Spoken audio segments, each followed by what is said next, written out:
الحمدللہ رب العالمین والصلاة والسلام علی رسول الامین وعلی آلہ وصحبہ اجمعین ومن تبعہم بإحسان الی یوم الدین۔ تاریخ الاسلام میں علی ابن ابی طالب رضی اللہ تعالیٰ عنہ کی سیرت پر جو کتاب ہمارے نصاب میں ہے وہ کتاب کھول لیجیے، یا ہو سکتا کتاب آپ کو نظر آ رہی ہو۔ آج علی رضی اللہ تعالیٰ عنہ کی خلافت کے جس باب کا ذکر ہمارے پیش نظر ہے وہ ہے جنگ جمل سے متعلق۔ اس بارے میں میں سب سے پہلے یہ آگاہ کر دینا چاہتا ہوں کہ صحابہ کے درمیان جو جنگیں واقع ہوئی تھیں، لوگوں میں اس سلسلے میں طرح طرح کے خیالات پائے جاتے ہیں۔ روافض نے اس سلسلے میں بہت سی جھوٹی روایتوں کا اور تاریخی باتوں کا حوالہ لے کر صحابہ کی سیرت کو داغدار کرنے کی کوشش کی ہے، اور اہل سنت کے بعض حضرات بھی اپنی سادہ لوحی کی بنیاد پر یا کم علمی کی بنیاد پر یا تعصب کی بنیاد پر ان باتوں کا شکار ہوئے ہیں اور کم یا زیادہ روافض کے طریقے کو انہوں نے اختیار کیا ہے۔ ہماری یہ کوشش ہوگی کہ صحیح تاریخی روایتوں سے جو باتیں ثابت ہیں ان کو بیان کریں، اور ان کی روشنی میں ہم طالب علم کی حیثیت سے تاریخ کے اس نازک ترین موڑ کا جائزہ لیتے ہوئے آگے بڑھیں۔ علی رضی اللہ تعالیٰ عنہ جب خلیفہ بنائے گئے تھے تو حالات بہت نازک تھے۔ عثمان رضی اللہ تعالیٰ عنہ نے کسی بھی قسم کے دفاع سے منع کر دیا تھا اور ان کی شہادت واقع ہو گئی تھی۔ عثمان رضی اللہ تعالیٰ عنہ نے ہر طرح کے مظالم کو برداشت کیا، ان کا سامنا کیا۔ وہ چاہتے تو جو خوارج ہیں، شرپسند ہیں، باغی ہیں، ان کے خلاف اقدامات کر سکتے تھے، لیکن انہوں نے اس ڈر سے کہ کہیں امت میں خون ریزی کا وہ سبب اول نہ بن جائیں، اس خیال سے انہوں نے مظلوم شہید ہونا گوارا کر لیا، اور آپ نے اپنی جان کی قربانی دے کر بے شمار مسلمانوں کی جان کو بچانا پسند کیا۔ لہذا عثمان رضی اللہ تعالیٰ عنہ مظلوم شہید کیے گئے تھے۔ ان کا قصاص لینا یہ صحابہ کے درمیان متفق علیہ معاملہ تھا۔ ان کے قتل کا قصاص لینے کے سلسلے میں تمام صحابہ کے اندر اتفاق پایا جاتا تھا کہ قاتلین عثمان سے قصاص لیا جائے۔ فرق یہ تھا کہ اس قصاص کی کیفیت اور وقت کیسا ہو، کیفیت کیا ہو اور وقت کیا ہو، اس بارے میں اختلاف پایا جاتا تھا۔ یہ بات بالکل واضح تھی کہ عثمان رضی اللہ تعالیٰ عنہ کا قتل کرنے کے لیے لوگوں کی تعیین کرنا ایسے حالات میں کوئی آسان معاملہ نہیں تھا۔ کوئی ایک دو افراد نہیں تھے، بلکہ مختلف قبائل کے شرپسند تھے، اور بہت سے لوگ کسی نہ کسی حیثیت سے اس میں شریک تھے، یا تو براہ راست یا تو بالواسطہ۔ ان سب کی تحقیق کرنا اور پھر ان میں سے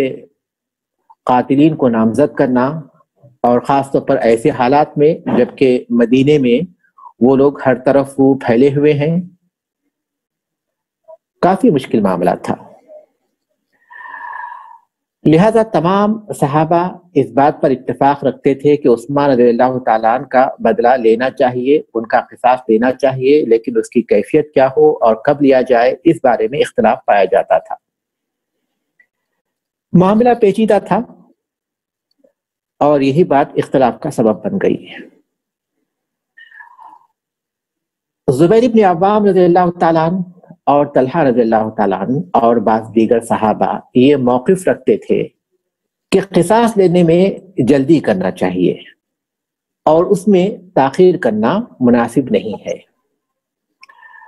علی رضی اللہ تعالیٰ عنہ قاتلین عثمان سے قصاص کے وجوب کے قائل تھے،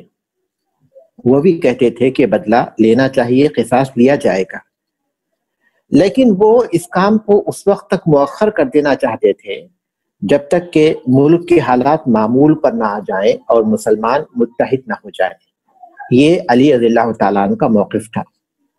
ہمارے سامنے دو مواقف سامنے آئے، ایک طلحہ اور زبیر رضی اللہ تعالیٰ عنہما اور بعض صحابہ کا جو جلد از جلد قصاص لینے کے قائل تھے، اور دوسرے علی رضی اللہ تعالیٰ عنہ جو اس معاملے کو مؤخر کرنا چاہتے تھے یہاں تک کہ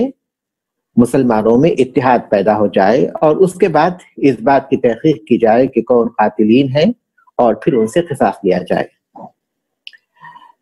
لہذا طلحہ اور زبیر رضی اللہ تعالیٰ عنہما علی رضی اللہ تعالیٰ عنہ کے پاس پہنچے اور قصاص کا مطالبہ کیا۔ علی رضی اللہ تعالیٰ نے فرمایا کہ بھائیو، آپ جو کچھ جانتے ہیں میں اس سے ناواقف نہیں ہوں، مگر میں ان لوگوں کو کیسے پکڑوں جو اس وقت ہم پر قابو یافتہ ہیں، یعنی انہیں ہم پر قابو حاصل ہے اور ہمیں ان پر قابو حاصل نہیں ہے۔ تم دیکھ رہے ہو کہ تمہارے غلام بھی ان کے ساتھ اٹھ کھڑے ہوئے ہیں، مدینے کے آس پاس کے جو دیہاتی ہیں وہ بھی ان کے ساتھ جمع ہیں، اور وہ جس طرح چاہتے ہیں حالات کو اس رخ پر موڑ دیتے ہیں اور تم سب کو مجبور کر دیتے ہیں۔ ایسے حالات میں کیا تم کوئی گنجائش دیکھ رہے ہو کہ میں ان سے کوئی قصاص لوں؟ تو سب نے کہا کہ نہیں۔ تو آپ نے فرمایا اللہ کی قسم جو رائے تمہاری ہے وہی میری بھی ہے انشاءاللہ، لیکن فی الحال خاموش رہیں، وہ بہت زیادہ ہیں اور ان کی قوت کو نظر انداز نہیں کیا جا سکتا۔ ایک دفعہ علی رضی اللہ تعالیٰ عنہ نے آزمانے کے لیے ان لوگوں سے کہا بھی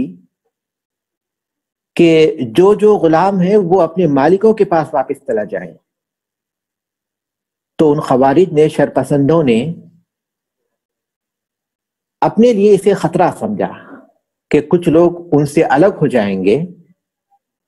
تو اس کے بعد ان پر قابو پانا اور ان سے قصاص لینا آسان ہو جائے گا، لہٰذا وہ لوگ نہیں گئے اور جانے سے انہوں نے انکار کر دیا۔ علی رضی اللہ تعالیٰ نے واضح کر دیا کہ موجودہ صورتحال میں ان سے قصاص لینا ممکن نہیں ہے۔ اس کے علاوہ علی رضی اللہ تعالیٰ کا یہ موقف تھا کہ قاتلین عثمان کو جو مہلت دی جا رہی ہے وہ اس برائی سے کہیں بہتر ہے جو مسلمانوں میں خون ریزی یا اختلاف کی شکل میں ظاہر ہوگی۔ اس کو مؤخر کرنا، اس قصاص کو مؤخر کرنا یہ ایک معاملہ ہے، لیکن اس میں جلد بازی کرنے سے جو اختلاف ہوگا، جو خون ریزی ہوگی، وہ دوسرا معاملہ ہے، اور یہ دوسرا معاملہ زیادہ خطرناک ہے پہلے معاملے کے مقابلے میں۔ اس میں کوئی شک نہیں، علی رضی اللہ تعالیٰ عنہ کا موقف درست تھا اور یہ حکیمانہ سیاست پر مبنی تھا، لیکن چونکہ صحابہ عثمان رضی اللہ تعالیٰ عنہ سے بہت محبت کرتے تھے اور انہیں اس بات کا احساس ستائے جا رہا تھا کہ عثمان رضی اللہ تعالیٰ عنہ مظلوم شہید کر دیے گئے اور وہ ان کی مدد نہیں کر سکے اور ان کا قصاص نہ لیا جائے تو یہ بہت ہی غلط بات ہوگی۔ وہ بے چین تھے اس سلسلے میں۔ اس درمیان میں ام المومنین عائشہ رضی اللہ تعالیٰ عنہ جو مکہ حج کے لیے گئی ہوئی تھیں، جب واپس ہونے لگیں مدینے کی طرف تو راستے میں انہیں عثمان رضی اللہ تعالیٰ عنہ کی شہادت کی خبر ملی۔ وہیں سے وہ مکہ واپس لوٹ گئیں اور مسجد حرام میں داخل ہو کر حتیم میں پردہ کر بیٹھ گئی۔ لوگ ان کے گرد جمع ہو گئے۔ امیر مکہ عبداللہ ابن عامر حضرمی رضی اللہ تعالیٰ عنہ ان کے پاس آئے اور کہا اے ام المومنین آپ کیوں واپس آ گئیں؟ تو آپ نے جواب دیا عثمان رضی اللہ تعالیٰ عنہ کی مظلومانہ شہادت نے مجھے واپس لوٹا دیا ہے، یہ فتنہ اب جگتا ہوا نظر نہیں آتا، اس لیے میں مظلوم خلیفہ کا خون رائگاں جانے نہیں دوں گی، لہٰذا تم ان کا خون رائگاں جانے نہ دو، اللہ کی قسم میں ان کے خون کے بدلے کا ضرور مطالبہ کروں گی۔ اس کے بعد مکے میں ان کے ساتھ لوگ جمع ہوتے گئے اور ان کا یہ خیال تھا کہ اگر یہ بدلہ نہیں لیا جائے گا تو لوگ اس طرح جب چاہیں گے امام کے خلاف بغاوت کر کے اسے قتل کرنے لگیں گے۔ مکے کے یہ حالات تھے۔ ادھر عثمان رضی اللہ تعالیٰ عنہ کی شہادت کے 4 مہینے کے بعد طلحہ اور زبیر رضی اللہ تعالیٰ عنہما نے دیکھا کہ علی رضی اللہ تعالیٰ عنہ ان سے بدلہ نہیں لے رہے ہیں، قاتلین عثمان سے قصاص نہیں لے رہے ہیں، تو انہوں نے علی رضی اللہ تعالیٰ عنہ سے مکہ جانے کی اجازت طلب کی، انہوں نے اجازت دے دی اور وہ وہاں سے مکہ آ گئے اور قاتلین عثمان سے قصاص کا مطالبہ کرنے والوں کے ساتھ وہ بھی شامل ہو گئے۔ اب انہوں نے سوچا کہ قاتلین عثمان سے قصاص کا کیا طریقہ کار ہو سکتا ہے، اس کے لیے کس طرح مسلمانوں کو جمع کیا جائے، کیونکہ وہ جانتے تھے کہ علی رضی اللہ تعالیٰ عنہ اس موقف میں نہیں ہیں کہ قاتلین عثمان سے قصاص لے سکے۔ انہوں نے آپس میں غور و خوض کیا اور بصرہ جانے پر اتفاق ہوا کہ وہاں جائیں گے۔ بصرہ کیوں گئے؟ اس لیے کہ دیگر شہروں کے مقابلے میں وہاں فسادیوں اور باغیوں کی قوت کم تھی، تو اس لیے انہوں نے بصرہ کو منتخب کیا۔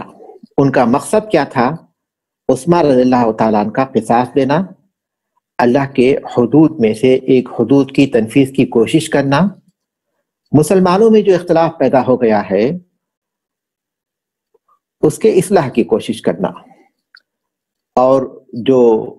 شرپسند ہیں ان کی حرکتوں سے لوگوں کو خبردار کرنا۔ ان کا مقصد علی رضی اللہ تعالیٰ عنہ کی مخالفت ہرگز نہیں تھا اور جنگ بھی نہیں تھا، بلکہ اصلاح بین المسلمین تھا۔ یہ بات واضح ہونی چاہیے کہ ان میں سے کوئی بھی علی رضی اللہ تعالیٰ عنہ کے خلاف نہیں تھا، بلکہ وہ قاتلین عثمان سے قصاص کے ذرائع اور وسائل کو ڈھونڈنا چاہتے تھے۔ وہاں سے وہ بصرہ کی طرف روانہ ہوئے۔ یہاں یہ بات واضح رہے کہ ام المومنین عائشہ رضی اللہ تعالیٰ عنہا کا بصرہ جانا یہ قرآن مجید کی آیت وَقَرْنَ فِي بُيُوتِكُنَّ کہ تم اپنے گھروں میں ٹھہری رہو اس کے مخالف نہیں تھا، کیونکہ اس کا تعلق لوگوں کی مصلحت سے تھا، لوگوں کے درمیان اصلاح سے تھا، اور جو اصلاح کا سفر ہے وہ اس کے خلاف نہیں ہو سکتا، اس لیے کہ اس آیت کے نزول کے بعد اللہ کے رسول صلی اللہ علیہ وسلم خود امہات المومنین کو اپنے ساتھ حج کے لیے لے کر گئے، تو حج کا سفر جب جائز ہے اس آیت کے نزول کے باوجود بھی، تو اس کا مفہوم یہ ہے کہ ایسے سفر جس میں کوئی مصلحت ہو، خاص طور پر عام مسلمانوں کی مصلحت ہو، تو یہ اس آیت کے خلاف نہیں ہو سکتا۔ اس کے علاوہ ام المومنین رضی اللہ تعالیٰ عنہ تنہا اس سفر پر نہیں تھیں، بلکہ ان کے ساتھ ان کے محرم تھے عبداللہ ابن زبیر رضی اللہ تعالیٰ عنہ، جو ان کے بھانجے تھے، وہ ان کے ساتھ تھے۔ جب وہ لوگ جانے لگے تو چشمہ حواب سے گزرے۔ روایات میں آتا ہے عائشہ رضی اللہ تعالیٰ عنہ جب رات میں بنو عامر کے ایک چشمے سے گزر رہی تھیں تو کتوں کے بھونکنے کی آواز سنی۔ پوچھا کہ یہ کون سا چشمہ ہے؟ لوگوں نے کہا یہ چشمہ حواب ہے۔ تو آپ نے کہا کہ میں اب یہیں سے لوٹنے کا سوچ رہی ہوں۔ آپ نے کہا کہ اللہ کے رسول صلی اللہ علیہ وسلم نے ایک دن مجھ سے کہا تھا کیف باحداکن تنبح علیہا کلاب الحواب، اس وقت کیا ہوگا جب تم میں سے کسی ایک پر حواب کے کتے بھونکیں گے۔ رسول اللہ صلی اللہ علیہ وسلم نے خبردار کیا تھا۔ یہ بات انہیں محسوس ہوئی کہ جو پیشن گوئی اللہ کے رسول صلی اللہ علیہ وسلم نے کی تھی وہ کہیں ایسا نہ ہو کہ انہی کے حق میں ہو، لہٰذا انہوں نے وہاں سے لوٹنے کا ارادہ کیا، لیکن لوگوں نے کہا، اور روایات میں آتا ہے کہ زبیر یا طلحہ رضی اللہ تعالیٰ عنہ نے کہا کہ آپ واپس جائیں گی جبکہ آپ کے ذریعے مسلمانوں کے درمیان صلح کی توقع ہے اور اس میں بہت بڑی مصلحت ہے، لہذا وہ آگے بڑھ گئیں اور بصرے کے خریبہ پر انہوں نے پڑاؤ ڈالا۔ بصرے میں پہنچ کر خریبہ نامی مقام پر انہوں نے پڑاؤ ڈالا، بصرے کے لوگوں کو سمجھایا، اکثریت ان کے ساتھ ہو گئی۔ عثمان بن عفان رضی اللہ تعالیٰ عنہ کو شہید کرنے میں بصرے کے جو باغی شامل تھے اس میں حکیم ابن جبلہ بھی تھا جو اس وقت بصرے میں موجود تھا، وہ اور اس کے کچھ شرپسند ساتھی بصرے میں موجود تھے۔ ان لوگوں نے زبردستی طلحہ اور زبیر رضی اللہ تعالیٰ عنہما کے لشکر سے چھیڑ چھاڑ شروع کر دی، گستاخی کرنے لگے اور لڑائی پر مجبور کیا۔ ان دونوں نے حکم دیا اپنی فوج کو کہ تم لوگ جہاں تک ہو سکے بچنے کی کوشش کرو۔ وہ لوگ پھر بھی نہیں مانے اور بار بار مجبور کرتے رہے تو انہیں دفاع کرنے کا حکم دیا۔ اس کے بعد پھر جب اس کے باوجود بھی انہوں نے زبردستی لڑائی چھیڑ دی تو زبیر رضی اللہ تعالیٰ عنہ کہنے لگے کہ بصرے میں جن لوگوں سے قصاص لینا ہے اللہ کا شکر ہے کہ اس نے ہمیں یہاں جمع کر دیا ہے۔ اس کے بعد زبیر رضی اللہ تعالیٰ عنہ کی قیادت میں ان سے جنگ ہوئی، کہا جاتا ہے کہ 70 افراد مارے گئے۔ تو قاتلین عثمان جن سے قصاص لینا مطلوب تھا تو بصرے میں جو لوگ تھے ان سے قصاص لیا گیا، ایک آدمی ان کے ہاتھوں سے بچ کر نکل گیا۔ بصرے کے گورنر عثمان بن حنیف رضی اللہ تعالیٰ عنہ انہوں نے جب دیکھا کہ حالات ان کے کنٹرول میں نہیں ہیں تو وہ علی رضی اللہ تعالیٰ عنہ کے پاس مدینہ چلے گئے۔ اس طرح بصرہ مکمل طور پر طلحہ اور زبیر رضی اللہ تعالیٰ عنہما کے کنٹرول میں آ گیا۔ اس کے بعد ام المومنین عائشہ رضی اللہ تعالیٰ عنہ نے وہاں سے اپنے مقصد کو واضح کرنے کے لیے اور لوگوں کو عثمان رضی اللہ تعالیٰ عنہ کے قصاص میں شامل ہونے کی دعوت دینے کے لیے شام، کوفہ، یمامہ اور مدینہ والوں کے نام خطوط لکھے اور اس بات کو واضح کیا کہ ہم جنگ کرنے کے لیے نہیں بلکہ جنگ روکنے کے لیے نکلے ہیں اور ہم مسلمانوں کے درمیان صلح کرنا چاہتے ہیں اور ان شرپسندوں کو ختم کرنا چاہتے ہیں۔ یہ صورتحال تو بصرے کی تھی۔ ادھر مدینے میں علی رضی اللہ تعالیٰ عنہ جب دیکھ رہے تھے کہ حالات بگڑتے جا رہے ہیں، مدینے کے جو باغی ہیں ان کی طاقت کمزور ہونے کا نام نہیں لیتی، تو علی رضی اللہ تعالیٰ عنہ نے کوفہ روانہ ہونے کا ارادہ کیا اور ان کا یہ خیال تھا کہ مالی استحکام اور افراطی قوت تو عراق میں ہے، لہذا انہوں نے کوفہ جانے کا ارادہ کیا۔ ابو ایوب انصاری رضی اللہ تعالیٰ نے انہیں سمجھایا کہ امیر المومنین کیا ہی اچھا ہو کہ آپ یہیں قیام کریں، مدینہ ایک محفوظ پناہ گاہ ہے، رسول اللہ صلی اللہ علیہ وسلم کی ہجرت گاہ ہے، یہیں آپ کا مدفن ہے، آپ کا منبر ہے، یہ اسلام کی جڑ ہے۔ اگر اہل عرب آپ کے تابع ہو جاتے ہیں تو آپ بھی اپنے جو پیش رو خلیفہ ہیں ان کی طرح رہیں گے، اور اگر کوئی قوم آپ کے خلاف ہو جاتی ہے تو آپ یہیں سے اس دشمن کو کچل سکیں گے۔ اگر نکلنے پر مجبور ہونا پڑے تو آپ نکلیں گے تو اس وقت معذور سمجھے جائیں گے۔ امیر المومنین علی رضی اللہ تعالیٰ نے ابو ایوب انصاری رضی اللہ تعالیٰ کا مشورہ مان لیا اور مدینے میں اقامت کو ترجیح دی، لیکن حالات تیزی سے بدلتے گئے، یہاں تک کہ اب آپ نے فیصلہ کر لیا کہ کوفہ جانا ہی بہتر ہے تاکہ شام کے قریب رہیں، کیونکہ معاویہ رضی اللہ تعالیٰ نے خلافت کے لیے یہ بات رکھی تھی کہ پہلے قاتلین عثمان سے قصاص لیا جائے، اس کے بعد وہ بیعت کریں گے۔ تو وہ چاہتے تھے کہ پورے اسلامی جو مملکت ہے اس میں اتحاد پیدا کیا جائے، تو اس لیے وہ چاہتے تھے کہ عراق جائیں، وہاں کوفہ وہاں شام کے قریب رہیں تاکہ معاویہ رضی اللہ تعالیٰ کو سمجھانا آسان رہے۔ جس وقت آپ مدینے سے کوفہ جانے کی تیاری کر رہے تھے، اسی دوران انہیں ام المومنین عائشہ رضی اللہ تعالیٰ عنہا اور طلحہ اور زبیر رضی اللہ تعالیٰ عنہما کے بصرہ پہنچنے کی خبر ملی۔ اب حالات بدل گئے تھے اس خبر کے بعد، تو علی رضی اللہ تعالیٰ نے مدینے میں جو لوگ تھے انہیں اپنے ساتھ بصرہ چلنے کی دعوت دی۔ اہل مدینہ پس و پیش میں تھے۔ علی رضی اللہ تعالیٰ نے شام کے لیے جو تیاری کی تھی اسی کے ساتھ وہ بصرہ کے لیے نکل پڑے، 700 افراد ان کے ساتھ تھے۔ یہاں یہ بات یاد رہے کہ مدینے میں اس وقت 10,000 صحابہ تھے، لیکن ان میں سے نکلنے والوں کی تعداد 20 سے زیادہ نہیں تھی۔ صحابہ صرف 20 صحابہ تقریباً اس موقع پر علی رضی اللہ تعالیٰ عنہ کے ساتھ نکلے تھے، کیونکہ انہوں نے اسے فتنے سے تعبیر کیا تھا۔ یہاں ہم دیکھ رہے ہیں کہ صحابہ کے 3 مواقف ہو گئے تھے۔ ایک موقف وہ تھا جس میں ایک جانب طلحہ، زبیر رضی اللہ تعالیٰ عنہما اور ام المومنین عائشہ رضی اللہ تعالیٰ عنہا تھے، اور دوسری جانب علی رضی اللہ تعالیٰ عنہ اور آپ کے ساتھ دوسرے لوگ تھے، اور تیسری جانب صحابہ کی ایک بڑی تعداد ایسی تھی جو اسے فتنے سے تعبیر کر کے کسی بھی طرف شامل ہونے سے انکار کر رہی تھی۔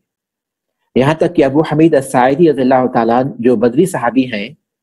انہوں نے عثمان رضی اللہ تعالیٰ عنہ کی شہادت کے بعد اس طرح اپنی تکلیف کا اظہار کیا تھا کہ اے اللہ، میں قسم کھاتا ہوں کہ جب تک تجھ سے نہ ملوں میں ہنس نہیں سکتا۔ اسی طرح سعد بن ابی وقاص، عبداللہ ابن زبیر، محمد ابن مسلمہ رضی اللہ تعالیٰ عنہم اور دیگر بڑے بڑے صحابہ وہ اس میں شریک نہیں ہوئے۔ ان کا ایک موقف تھا کہ یہ فتنہ ہے، اور دوسرا یہ کہ علی رضی اللہ تعالیٰ عنہ اگر مخالفت کی وجہ سے کسی سے جنگ کرنا چاہتے ہیں تو یہ جنگ فرض کفایہ ہے، کچھ لوگ اس میں شامل ہو جائیں تو وہ کافی ہو جاتا ہے۔ یہ موقف ان کا تھا۔ جب علی رضی اللہ تعالیٰ نکلنے لگے تو عبداللہ ابن سلام رضی اللہ تعالیٰ نے نصیحت کی کہ مجھے ڈر ہے کہ کہیں آپ پر تلواروں کی دھاریں واقع نہ ہو جائے، آپ منبر رسول کو چھوڑ کر جا رہے ہیں تو کہیں ایسا نہ ہو کہ دوبارہ آپ کو اسے دیکھنا نصیب نہ ہو۔ رسول اللہ صلی اللہ علیہ وسلم کے ساتھ رہ کر علی رضی اللہ تعالیٰ عنہ کو ان باتوں کے بارے میں خبر ہو چکی تھی، حالات کیا پیش آئیں گے اس کا انہیں بہت حد تک ادراک تھا، لہٰذا انہوں نے کہا کہ اللہ کی قسم مجھے اللہ کے رسول صلی اللہ علیہ وسلم نے ان چیزوں سے مطلع کر دیا ہے۔ لیکن کوفہ اور بصرہ کے لوگ جو آپ کے ساتھ تھے، آپ کی فوج میں تھے، جو شرپسند تھے، جو قاتلین عثمان میں سے تھے، ان کی جرأت کو دیکھیے، وہ کہنے لگے کہ امیر المومنین ہمیں اجازت دیجیے کہ ہم ان کو قتل کر دیں، یعنی عبداللہ ابن سلام رضی اللہ تعالیٰ عنہ کو۔ ان کی جرأت اتنی زیادہ ہو چکی تھی کہ کسی بھی آدمی کے بارے میں یہ جان لیتے کہ وہ ان کے موقف کے الگ موقف رکھتا ہے تو اسے قتل کے در پہ ہو جاتے تھے۔ علی رضی اللہ تعالیٰ نے یہ کہہ کر انہیں روک دیا کہ نہیں، وہ ایک نیک آدمی ہے۔ آگے بڑھے اور وہاں سے 2 قاصدوں کو اہل کوفہ کے پاس بھیجا اور انہیں لڑائی میں شرکت کرنے اور مدد کرنے کی دعوت دی،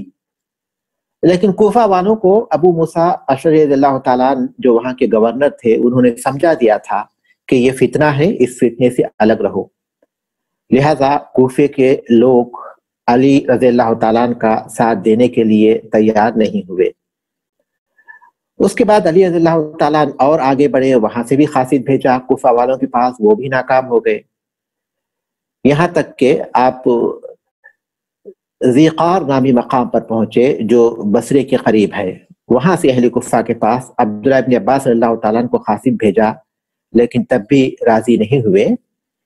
پھر آپ نے آقا ابن عمرو اور عمار ابن یاسر اور حسن ابن علی رضی اللہ تعالیٰ عنہم کو بھیجا. ان کے سمجھانے پر یہ لوگ تیار ہو گئے اور 6 سے 7 ہزار آدمی یہاں تیار ہو گئے، اور پھر قبیلہ قیس کے 2000 آدمی بھی ان کے ساتھ آ ملے. اس طرح علی رضی اللہ تعالیٰ عنہ کی فوج کی تعداد کہا جاتا ہے کہ 12,000 ہو گئی. اب ایک طرف ذیقار نامی مقام پر علی رضی اللہ تعالیٰ عنہ اور ان کی فوج تھی، اور دوسری طرف بصرے میں ام المومنین عائشہ رضی اللہ تعالیٰ عنہ اور طلحہ اور زبیر رضی اللہ تعالیٰ عنہما اور ان کی فوج تھی. یہاں صلح کی کوششیں شروع ہوئیں. بہت سے صحابہ نے اپنے طور پر صلح کی کوششیں کی، لیکن کامیابی نہیں ملی. یہاں تک کہ قعقاع ابن عمرو رضی اللہ تعالیٰ نے اس میں بڑا بہترین کردار ادا کیا، قابل ذکر کردار انہوں نے ادا کیا. علی رضی اللہ تعالیٰ نے قعقاع ابن عمرو رضی اللہ تعالیٰ کو بھیجا اور کہا کہ جاؤ اور طلحہ اور زبیر رضی اللہ تعالیٰ عنہما سے بات کرو اور انہیں صلح کی اور اتفاق کی دعوت دو اور باہمی الفت کی انہیں دعوت دو، اور اختلاف اور انتشار کے جو نقصانات ہیں وہ واضح کرو. لہذا قعقاع ابن عمرو التمیمی رضی اللہ تعالیٰ عنہ ام المومنین عائشہ رضی اللہ تعالیٰ عنہ کے پاس پہنچے اور کہنے لگے کہ اما جان آپ یہاں کیوں آئی ہیں؟ تو عائشہ رضی اللہ تعالیٰ عنہ نے جواب دیا کہ اصلاح کرنے اور مسلمانوں کے درمیان صلح کرنے کے لیے. اس کے بعد انہوں نے کہا کہ بہتر ہے کہ آپ طلحہ اور زبیر رضی اللہ تعالیٰ عنہما کو بھی بلا لیں تاکہ ہم بات چیت کر سکیں. وہ دونوں آ گئے تو یہی سوال انہوں نے ان سے کیا تو انہوں نے بھی یہی جواب دیا. تو قعقاع ابن عمرو رضی اللہ تعالیٰ نے کہا کہ پھر بتائیے کہ صلح کا بہتر طریقہ کیا ہے، اصلاح کا بہتر طریقہ کیا ہے، آپ کیا طریقہ مناسب سمجھتے ہیں؟ جو طریقہ آپ بتائیں اگر وہ بہتر ہوگا تو ہم بھی اسی پر چلیں گے، اگر بہتر نہیں ہوگا تو ہم اس کو انکار کریں گے. تو طلحہ اور زبیر رضی اللہ تعالیٰ عنہما نے کہا کہ قاتلی عثمان رضی اللہ تعالیٰ عنہ سے قصاص دینا ضروری ہے، اور اس طرح ہم کتاب اللہ کے ایک حکم کو زندہ کر سکیں گے جس میں قصاص کا حکم ہے. اگر ہم نے ان سے قصاص نہیں لیا تو گویا ہم نے کتاب اللہ کے اس حکم کو نظر انداز کر دیا. تو قعقاع ابن عمرو رضی اللہ تعالیٰ نے کہا کہ آپ لوگ بصرہ پہنچے تھے، قاتلین عثمان یہاں موجود تھے، ان لوگوں کو آپ نے قتل کیا. ان میں سے ایک آدمی جو حرقوس ابن زبیر السعدی ہے وہ آپ کے پاس سے بچ نکلا. آپ نے اسے قتل کرنا چاہا تو اس کے قبیلے کے بنو سعد کے جو قبیلے کے لوگ ہیں وہ درمیان میں آ گئے اور آپ لوگ اسے قتل نہیں کر سکے. اگر آپ اسے قتل نہیں کرتے ہیں تو جس چیز کا آپ دعویٰ کر رہے ہیں اور جس کے لیے علی رضی اللہ تعالیٰ عنہ کی مخالفت کر رہے ہیں وہ سب غلط ہو جائے گا، اور اگر آپ اسے قتل کرنا چاہیں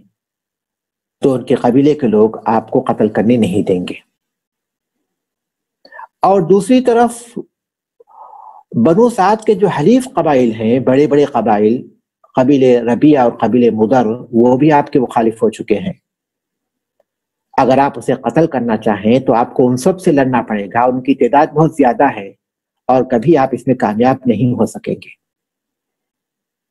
قعقاع رضی اللہ تعالیٰ عنہ کی باتیں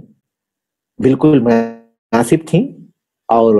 بہت اس سے متاثر ہوئے طلحہ اور زبیر رضی اللہ تعالیٰ عنہما بھی اور ام المؤمنین عائشہ رضی اللہ تعالیٰ عنہا بھی. تو ان سے کہا کہ پھر آپ بتائیے کہ اصلاح کا بہتر طریقہ کیا ہے. تو قعقاع ابن عمرو رضی اللہ تعالیٰ نے کہا کہ اس کا بہتر طریقہ یہی ہے کہ ہم اس معاملے کو مؤخر کریں. جب تک مسلمان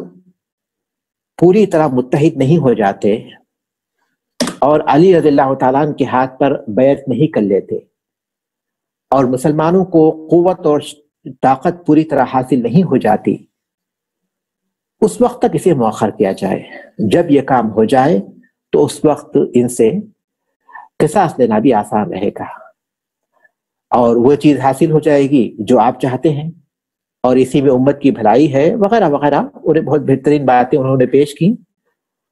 اور یہ باتیں انہیں پسند آ گئیں اور دونوں نے کہا, طلحہ اور زبیر رضی اللہ تعالیٰ عنہما نے, کہ تمہاری باتیں بہت اچھی ہیں, علی رضی اللہ تعالیٰ عنہ بھی اگر یہی کہتے ہیں تو انہیں بتا دو کہ ہم اس پر راضی ہیں. قعقاع ابن عمرو رضی اللہ تعالیٰ عنہ صلح کی خوشخبری لے کر پہنچے. علی رضی اللہ تعالیٰ عنہ کو بڑی مسرت ہوئی اور اس بات کی تاکید کرنے کے لیے انہوں نے 2 آدمیوں کو بھیجا اور ان دونوں نے بھی ملاقات کے بعد, یعنی طلحہ اور زبیر رضی اللہ تعالیٰ عنہما سے ملاقات کرنے کے بعد یہی خوشخبری لے کر پہنچے کہ وہ صلح کے لیے اس بات پر راضی ہیں. اصلاح ہو گئی, صلح ہو گئی. جب علی رضی اللہ تعالیٰ عنہ کو اطمینان ہو گیا کہ اب صلح ہو چکی ہے تو انہوں نے پھر وہاں سے, جہاں وہ بصرے کے باہر ٹھہرے تھے ذی وقار مقام پر, وہاں سے نکل کر بصرے میں داخل ہونے کا ارادہ کیا اور وہاں سے نکل کر دوسرے دن وہ بصرے میں داخل ہوئے اور جس جگہ طلحہ اور زبیر رضی اللہ تعالیٰ عنہما کی فوج ٹھہری ہوئی تھی اس کے بالمقابل آ کر رک گئے. اطمینان ہو چکا تھا ہر طرف کہ صلح ہو چکی ہے اور اس اطمینان کے بعد علی رضی اللہ تعالیٰ عنہ کی فوج میں جو بصرے کے ان کے جو رشتہ دار تھے, بصرے کے مختلف لوگوں کے جو رشتہ دار تھے ان کی فوج میں, وہ لوگ اپنے رشتہ داروں کے پاس چلے گئے. قبیلے ربیعہ والے اپنے رشتہ داروں کے پاس, مضر والے اپنے رشتہ داروں کے پاس, اس طرح دوسرے لوگ چلے گئے. سب کو اطمینان تھا کہ صلح ہو گئی. علی رضی اللہ تعالیٰ عنہ اور طلحہ اور زبیر رضی اللہ تعالیٰ عنہما کی بھی ملاقات ہوئی اور اس بات پر ان کے اندر اتفاق ہو گیا. یہ رات ان کے لیے کامیابی کی رات تھی, لیکن جو سبائی فتنہ پرور لوگ تھے ان کے لیے یہ قیامت کی رات تھی, کیونکہ علی رضی اللہ تعالیٰ نے ذی قار نامی مقام سے بصرے کی طرف روانہ ہوتے ہوئے صاف طور پر اعلان کر دیا تھا کہ کل میں بصرے میں داخل ہو رہا ہوں, لہذا جن لوگوں نے عثمان رضی اللہ تعالیٰ عنہ کے قتل میں کسی بھی طرح کوئی حصہ لیا ہے یا تعاون کیا ہے وہ ہمارے ساتھ موجود نہ رہے. یہ بات انہوں نے صاف طور پر کہہ دی تھی اور جب بصرہ پہنچ گئے اور اتفاق کے جو آثار انہیں نظر آ رہے تھے اس کو دیکھ کر ان لوگوں نے اب محسوس کر لیا کہ اگر ان کے درمیان صلح ہو جاتی ہے تو ان کی خیر نہیں ہے. وہ لوگ آپس میں کہنے لگے کہ طلحہ اور زبیر رضی اللہ تعالیٰ عنہما کو تو ہم پہلے سے جانتے ہیں کہ ان کا کیا موقف ہے ہمارے بارے میں, علی رضی اللہ تعالیٰ عنہ کے بارے میں ہم نہیں جانتے تھے کہ ان کا یہ موقف ہے, کیونکہ علی رضی اللہ تعالیٰ عنہ تو پہلے ہی سے اس بات کو مؤخر کر رہے تھے, لیکن اب ان کا موقف بھی ہمارے سامنے آ چکا ہے. لہٰذا عبداللہ ابن سبا نے ان لوگوں سے کہا کہ تم لوگ اپنے معاملے کو پوشیدہ رکھو اور ان کے درمیان گھس کر کارروائی کو انجام دو. لہذا انہوں نے طے کر لیا کہ ہم کسی نہ کسی بہانے جنگ چھیڑ دیں گے. رات کے آخری وقت میں جبکہ اندھیرا ابھی گہرا تھا وہ لوگ 2 حصوں میں منقسم ہو گئے. کچھ لوگ طلحہ اور زبیر رضی اللہ تعالیٰ عنہما کی فوج میں چلے گئے اور کچھ لوگ علی رضی اللہ تعالیٰ عنہ کی فوج میں رہے اور اچانک ایک دوسرے کی فوج پر حملہ کر دیا. رات کا وقت تھا اور یہ اچانک حملہ, کسی کو کوئی اس کا خیال نہیں تھا, کسی کو اس کا امکان نہیں تھا, یہ اچانک صورتحال پیدا ہو گئی تھی. طلحہ اور زبیر رضی اللہ تعالیٰ عنہما پوچھنے لگے کہ یہ کیا ہوا ہے, تو وہی لوگ قریب تھے انہوں نے جواب دیا کہ علی رضی اللہ تعالیٰ عنہ کی فوج نے حملہ کر دیا. ادھر علی رضی اللہ تعالیٰ عنہ پوچھنے لگے کہ یہ کیا ہوا ہے, تو وہی لوگ موجود تھے, اسی شرپسند طبقے کے لوگ کہنے لگے کہ طلحہ اور زبیر رضی اللہ تعالیٰ عنہما کی فوج نے حملہ کر دیا ہے. یہ حملہ اچانک ہوا تھا, کسی طرح کے جنگ کے آثار موجود نہیں تھے. علی رضی اللہ تعالیٰ عنہ کا بھی وہی حال تھا اور حضرت طلحہ اور زبیر رضی اللہ تعالیٰ عنہما کا بھی وہی حال تھا، اگرچہ کہ ان لوگوں نے میمنہ میسرہ پر لوگوں کو متعین کر دیا تھا کیونکہ لوگ حملے کر رہے تھے دونوں طرف، اور اسی طرح علی رضی اللہ تعالیٰ نے بھی میمنہ میسرہ پر لوگوں کو متعین کر دیا تھا، لیکن لوگوں کو روک رہے تھے اور کہہ رہے تھے وہ بھی اور وہ بھی، طلحہ اور زبیر رضی اللہ تعالیٰ عنہما بھی اور ادھر علی رضی اللہ تعالیٰ عنہ بھی، کہ دیکھو بھاگنے والے کو مت قتل کرو، جو زخمی ہو گیا اسے مت قتل کرو، لوگوں کو چھوڑ دو۔ زبیر رضی اللہ تعالیٰ عنہ تو باقاعدہ سمجھا رہے تھے کہ میں تمہیں کہہ رہا ہوں کہ لوگوں کو چھوڑ دو، مت قتل کرو، لیکن ظاہر ہے کہ اگر وہ واقعی کوئی جنگ ہوتی تو قائدین کے کہنے پر رک جاتی، لیکن یہ تو ایک سازش تھی، ان کے کانوں پر جوں تک نہیں رینگ رہی تھی اور وہ جنگ کو جاری رکھے ہوئے تھے۔ یہ جنگ چلتی رہی اور اس سلسلے میں واضح رہے کہ بہت سے ائمہ کرام جیسے طحاوی ہیں، باقلانی ہیں، قاضی ابو بکر العربی ہیں، حافظ ابن حزم ہیں، اور اسی طرح ذہبی رحمہم اللہ ہیں، یہ سارے کے سارے اس بات کو واضح کرتے ہیں کہ اس جنگ کو چھیڑنے میں انہی کی سازش تھی۔ یہ جنگ فجر سے دوپہر تک جاری رہی اور 2 دن جاری رہی۔ زبیر رضی اللہ تعالیٰ عنہ جنگ چھوڑ کر الگ ہو گئے۔ ان کے الگ ہونے کے اسباب کیا تھے، اس بارے میں طرح طرح کی روایتیں پائی جاتی ہیں۔ اس سے پہلے میں یہ بتا دوں کہ جب یہ جنگ جاری تھی تو انہوں نے اپنے بیٹے عبداللہ سے کہا، عبداللہ ابن زبیر رضی اللہ تعالیٰ عنہ سے، کہ آج یا تو کوئی ظالم بن کر قتل ہوگا یا کوئی مظلوم بن کر، اور مجھے خیال ہے کہ میں مظلوم شہید ہو جاؤں گا۔ تو وہ اپنے قرض کے بارے میں انہیں وصیت کرنے لگے کہ ان کے اوپر اتنا قرض ہے، اس کی فکر انہیں دامنگیر تھی۔ اتنے میں ایک آدمی ان کے پاس پہنچا ان کی فوج کا اور کہنے لگا کہ آپ اپنی فوج لے کر، اپنے ساتھ کچھ آدمی لے کر علی رضی اللہ تعالیٰ عنہ کی فوج میں گھس جائیے اور انہیں قتل کر دیجیے۔ تو زبیر رضی اللہ تعالیٰ نے اسے بڑی سختی سے ڈانٹا اور کہا کہ ہرگز نہیں، کوئی مومن آج قتل نہیں کیا جا سکتا۔ ان کے اس جواب سے ہم محسوس کر سکتے ہیں کہ ان کی یہ ساری کوششیں قاتلین عثمان کے خلاف تھی، وہ کسی بھی طرح کسی مومن کو جو بری ہو قتل کرنے کے قائل نہیں تھے۔ بہرحال وہ میدان جنگ سے الگ ہو گئے۔ کیوں الگ ہو گئے اس کے بارے میں بہت طرح کی روایتیں پائی جاتی ہیں۔ ایک روایت یہ ہے کہ امیر المومنین علی رضی اللہ تعالیٰ نے انہیں بلایا اور نہایت نرم لہجے میں ان سے گفتگو کی اور انہیں اللہ کے رسول صلی اللہ علیہ وسلم کا یہ قول یاد دلایا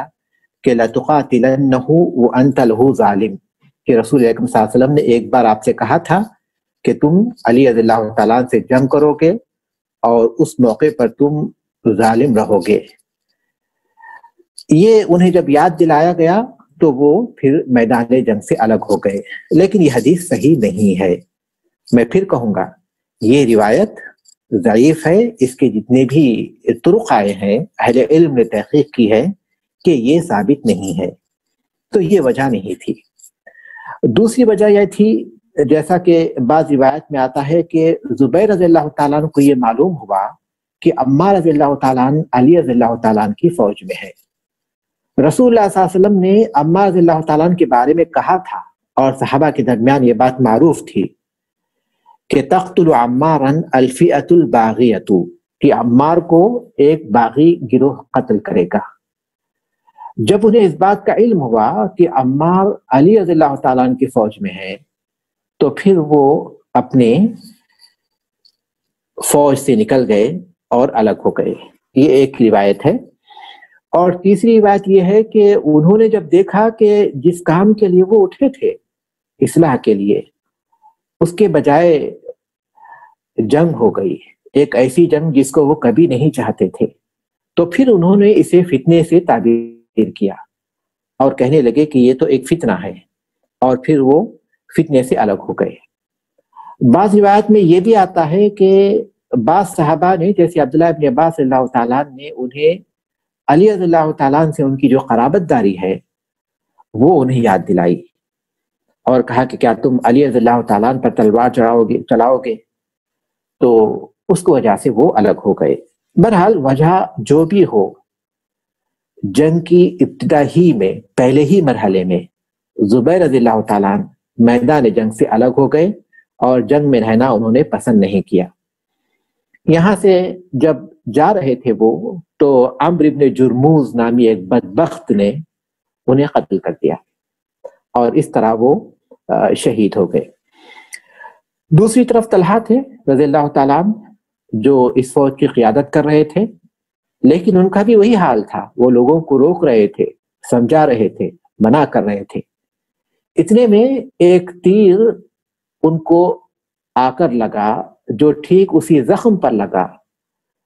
جو پہلے سے ان کے بدن میں موجود تھا، جس کی وجہ سے بہت خون بہنے لگا۔ ان کے غلام نے ان کو اٹھا کر بصرے کے گھر میں منتقل کیا، لیکن خون رکنے کا نام نہیں لیتا تھا، یہاں تک کہ وہ شہید ہو گئے۔ جنگ کے آغاز ہی میں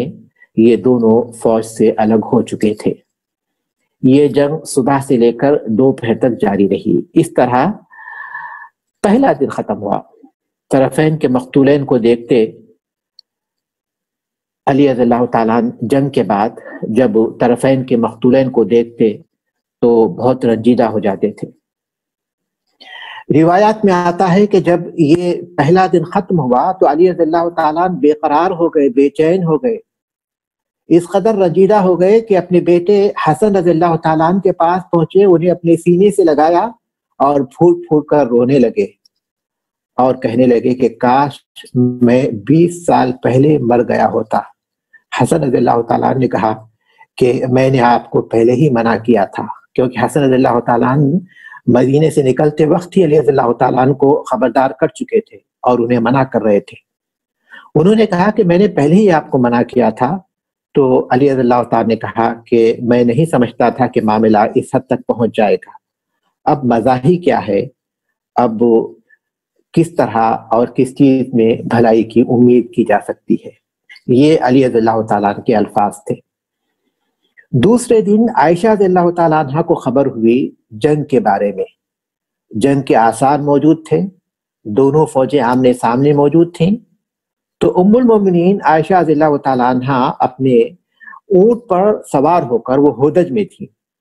اسی اونٹ پر جس اونٹ پر وہ مکے سے آئی تھیں، اسی اونٹ پر سوار ہو کر وہ میدان جنگ میں پہنچی۔ وہ لوگوں کو جنگ سے روکنا چاہتی تھی، جنگ کو ختم کرنا چاہتی تھی، لہذا وہ میدان جنگ میں پہنچی اور ان کے ساتھ کعب بن سور، جو شروع ہی سے اصلاح کی کوششیں کر رہے تھے، جو لوگ اصلاح کی کوششیں کر رہے تھے اس میں کعب بن سور رحمہ اللہ بھی تھے، جو قاضی تھے بصرہ کے۔ عمر بن خطاب رضی اللہ تعالیٰ نے انہیں قاضی مقرر کیا تھا۔ تو ام المومنین عائشہ رضی اللہ تعالیٰ عنہ اصلاح کرنے کے لیے جب اپنے اونٹ پر سوار ہو کر، جو ہودج میں تھی، اپنے اونٹ پر میدان جنگ میں پہنچی تو ان کے ساتھ کعب بن سور بھی تھے، ان کے ہاتھ میں مصحف تھا۔ ام المومنین عائشہ رضی اللہ تعالیٰ عنہ نے انہیں حکم دیا تھا اور وہ پوری امید سے آئی تھی کہ لوگ ان کا احترام کریں گے، ان کی بات سنیں گے اور جنگ کو روک دیں گے۔ لہذا کعب بن سور رحمہ اللہ ان کے کہنے کے مطابق مصحف اپنے ہاتھوں میں اٹھائے ہوئے تھے اور کہہ رہے تھے کہ لوگوں جنگ سے رک جاؤ، میں تمہیں کتاب اللہ پر عمل کرنے کی اور اسی کی بنیاد پر مصالحت کرنے کی دعوت دیتا ہوں۔ اور وہ علی رضی اللہ تعالیٰ عنہ کی فوج سے مخاطب تھے اور کہہ رہے تھے کہ جنگ سے رک جاؤ، لیکن اگر یہاں واقعی کوئی جنگ ہوتی تو رک جاتے لوگ، لیکن یہاں تو ایک سازش تھی۔ لہٰذا جب سبائیوں نے دیکھا، ان شرپسندوں نے، کہ اگر عائشہ رضی اللہ تعالیٰ عنہ اپنے مقصد میں کامیاب ہو جاتی ہیں تو یہ ان کے لیے بڑی پریشانی کی بات ہوگی، لہٰذا انہوں نے تیر برسانا شروع کر دیا، یہاں تک کہ کعب بن سور مصحف ہاتھ میں تھامے ہوئے لوگوں کو صلح کی دعوت دیتے ہوئے ہی اسی حالت میں شہید کر دیے گئے۔ اور وہ تیر صرف ان پر ہی نہیں پڑے، عائشہ رضی اللہ تعالیٰ عنہ کے اونٹ پر اور ان کے ہودج پر بھی وہ بہت سے تیر پڑے۔ اس کے بعد جب یہ حالت دیکھی تو ام المومنین عائشہ رضی اللہ تعالیٰ عنہا نے حکم دیا کہ قاتلین عثمان پر لعنت بھیجنا اور انہیں بد دعا کرنا شروع کر دو۔ تو لوگ دعا کرنے لگے، آمین کہنے لگے۔ تو علی رضی اللہ تعالیٰ عنہ تک یہ آوازیں پہنچی تو انہوں نے پوچھا کہ کیا ہوا ہے؟ تو کہنے لگے کہ بصری فوج قاتلین عثمان پر لعنت بھیج رہی ہے، بددعا کر رہی ہے۔ تو علی رضی اللہ تعالیٰ نے کہا کہ ہم بھی ان پر لعنت بھیجتے ہیں اور بددعا کرتے ہیں۔ ایک شور پورے ہر طرف سے دونوں فوجوں میں برپا ہوا تھا ان پر لعنت بھیجتے ہوئے۔ ادھر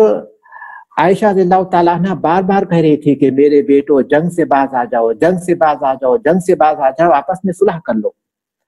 علی رضی اللہ تعالیٰ عنہ بھی لوگوں کو سمجھا رہے تھے، لیکن اب یہ سبائیوں کا پورا نشانہ ام المومنین عائشہ رضی اللہ تعالیٰ عنہ کا جو اونٹ تھا وہ اور ان کا ہودج تھا۔ وہ کسی بھی طرح اونٹ کو گرانا اور عائشہ رضی اللہ تعالیٰ عنہ کو قتل کرنا چاہتے تھے، اور پوری توجہ اس طرف ہو گئی تھی۔ اور بصری جو فوج تھی وہ پوری طرح ام المومنین عائشہ رضی اللہ تعالیٰ عنہ کے دفاع کر رہی تھی، اور ایک کے بعد ایک وہ فدا ہوتے جا رہے تھے، آگے بڑھتے۔ جو بھی اونٹ کی نکیل تھام لیتا اس کو جو ہے وہ لوگ قتل کر دیتے، اس کے بعد دوسرا آدمی تھام لیتا،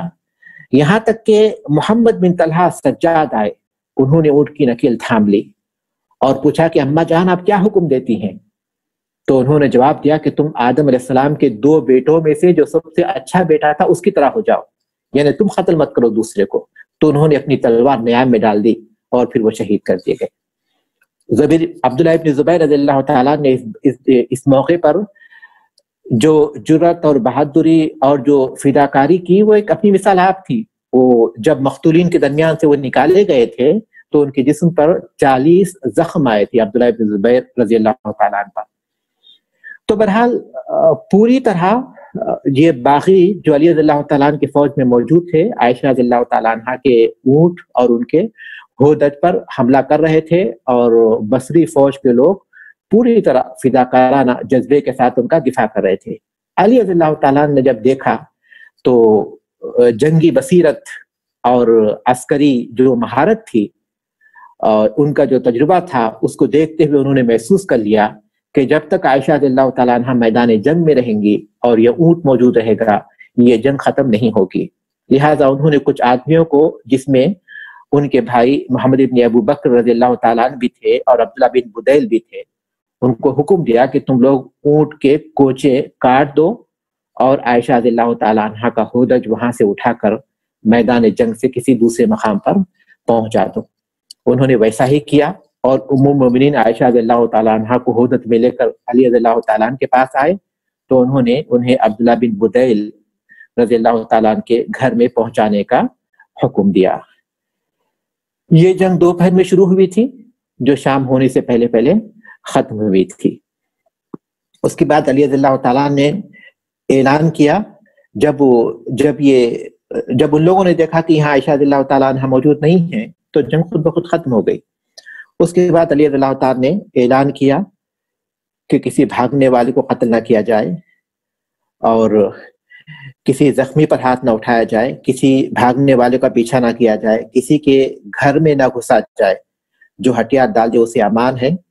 اور صرف میدان جنگ میں جو سامان پہنچا ہے وہی مال غنیمت ہے، اس کے علاوہ کسی مسلمان کا کوئی مال نہ چھینا جائے۔ اور پھر یہ بھی حکم دیا، بصری فوج کو خطاب کرتے ہوئے یہ پیغام بھیجا کہ اگر تمہارا کوئی مال تم یہ سمجھتے ہو کہ ہماری فوج کو کسی آدمی نے لیا ہوا ہے تو تم لے سکتے ہو، واپس لے سکتے ہو۔ تو اتنے میں ایک آدمی اٹھا بصری فوج کا، آیا اور علی رضی اللہ تعالیٰ عنہ کے فوج میں سے کوئی چیز جو کسی وہ لوگ آپس میں لیے ہوئے تھے، ان کا کوئی برتن جس میں وہ پکا رہے تھے،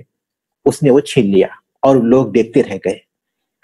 اسی طرح ان لوگوں کو امید تھی کہ علی رضی اللہ تعالیٰ عنہ فوجی جو بصری فوج ہے ان کے لوگوں کو قید کریں گے اور ان کو تقسیم کریں گے۔ تو وہ لوگ کہنے لگے علی رضی اللہ تعالیٰ عنہ سے کہ آپ ہمارے لیے ان کا خون حلال سمجھتے ہو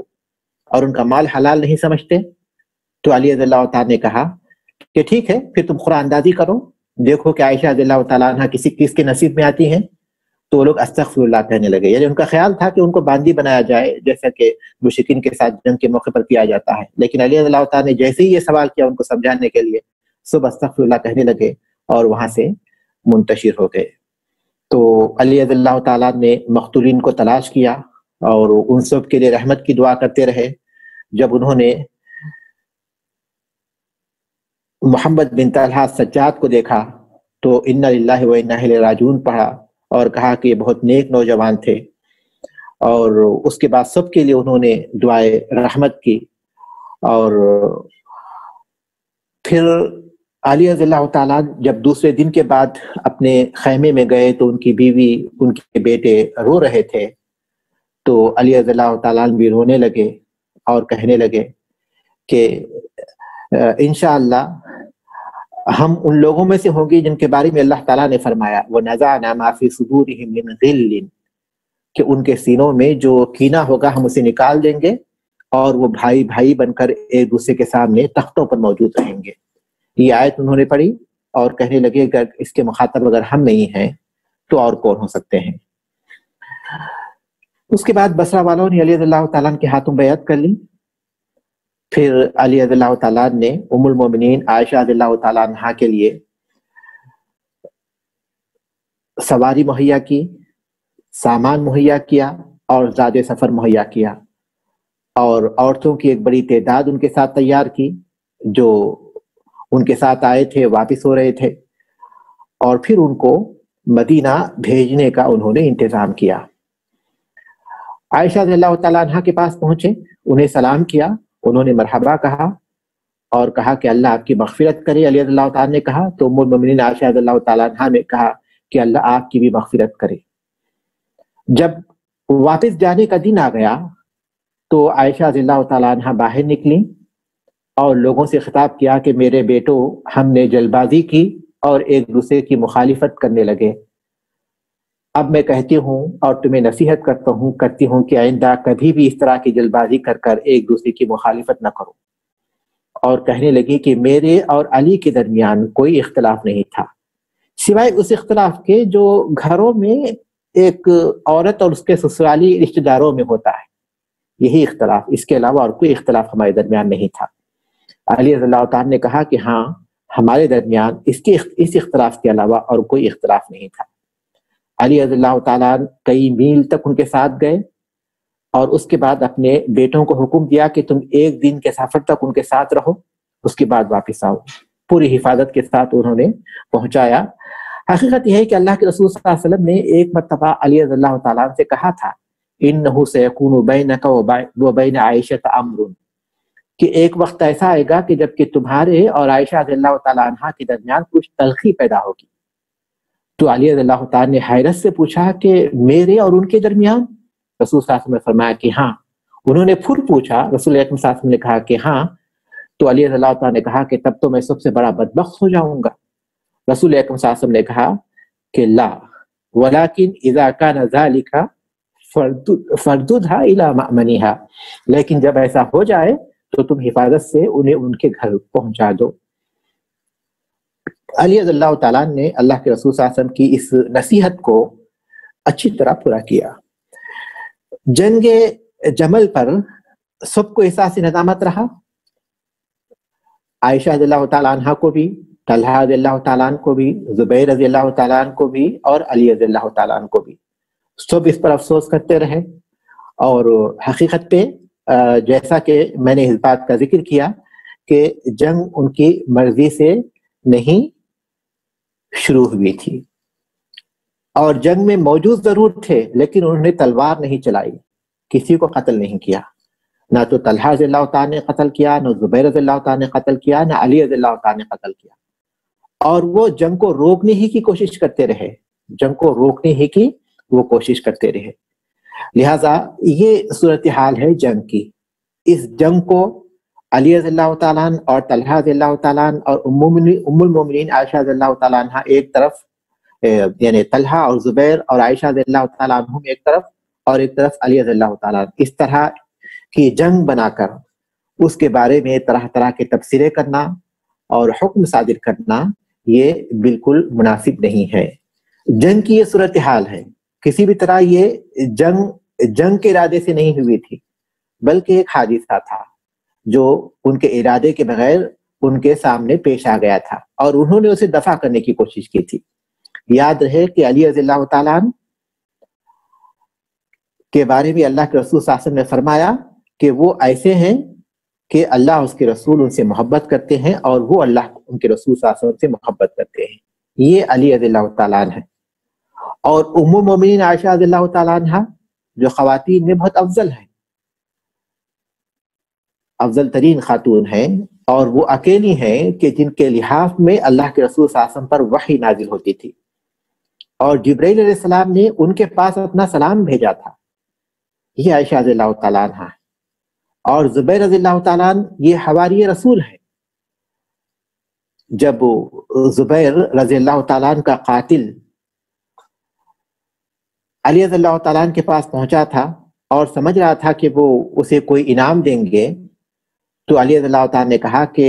صفیہ کے بیٹے کے قاتل کو جہنم کی خوشخبری دے دو۔ میں نے اللہ کے رسول صلی اللہ علیہ وسلم کو فرماتے ہوئے سنا کہ ہر امت کا ایک حواری ہوتا ہے، ہر نبی کا ایک حواری ہوتا ہے، اور میرے حواری زبیر ہیں۔ اللہ تبارک تعالیٰ کے راستے میں سب سے پہلے تیر چلانے والے یہی صحابی تھے۔ اور طلحہ بن عبید اللہ رضی اللہ تعالیٰ عنہ عظیم ترین صحابی ہیں۔ غزوہ احد کے موقع پر جو 12 صحابہ رسول صلی اللہ علیہ وسلم کے ساتھ رہ گئے تھے ان میں یہ بھی ہیں، اور 11 صحابہ شہید ہونے کے بعد یہ اکیلے بچ گئے تھے رسول صلی اللہ علیہ وسلم کے ساتھ، اور رسول صلی اللہ علیہ وسلم کے اوپر جو بھی حملہ ہوتا وہ اس کو روکتے تھے، یہاں تک کہ ان کے ہاتھ شل ہو گئے تھے۔ ابو بکر صدیق اللہ تعالیٰ جب غزوہ احد کا ذکر آتا تو کہتے کہ یہ دن تو صرف طلحہ بن عبید اللہ رضی اللہ تعالیٰ عنہ کا دن تھا۔ یہ تمام وہ صحابے ہیں جن کے بارے میں اللہ کے رسول صلی اللہ علیہ وسلم نے جنت کی خوشخبری دے دی ہے۔ بعض لوگ جب ان جنگوں کا ذکر کرتے ہیں تو ایسے محسوس ہوتا ہے کہ اس وقت جو جنگیں ہوئی تھیں ان کے بارے میں فیصلہ کرنے کے لیے اب ان کو حکم بنایا گیا ہے، اور یہ لوگ فیصلہ کریں گے کہ کون صحیح تھے، کون غلط تھے، کس نے کیا کیا، کس نے ایسا کیا، کس کو ایسا کرنا چاہیے تھا، کس کو ایسا کرنا چاہیے تھا۔ کس نے آپ کو حکم بنایا؟ جو ان جنگوں کے بارے میں جو اس موقع پر ان کے درمیان پیش آئی تھیں وہ ان کے لیے مناسب تھیں، لیکن ہمارے لیے کیسے مناسب ہو سکتا ہے کہ ہم ان کے بارے میں فیصلے کریں؟ وہ آپس میں ایک دوسرے کے مقابل میں تھے، لیکن ہم ان کے مقابل میں نہیں ہیں۔ ہمارے لیے ہمارے ایمان کی حفاظت یہ ہے کہ ہم ایک طالب علم کی طرح اس تاریخ کو صحیح ذرائع سے مطالعہ کریں اور پھر آگے بڑھ جائیں، اس میں کسی پر کوئی حکم نہ لگائیں۔ اور ہم دیکھ رہے ہیں کہ ان کے دل ایک دوسرے کے لیے کتنے صاف تھے، جب بھی ذکر آتا تو وہ ایک دوسرے کی تعریف کرتے تھے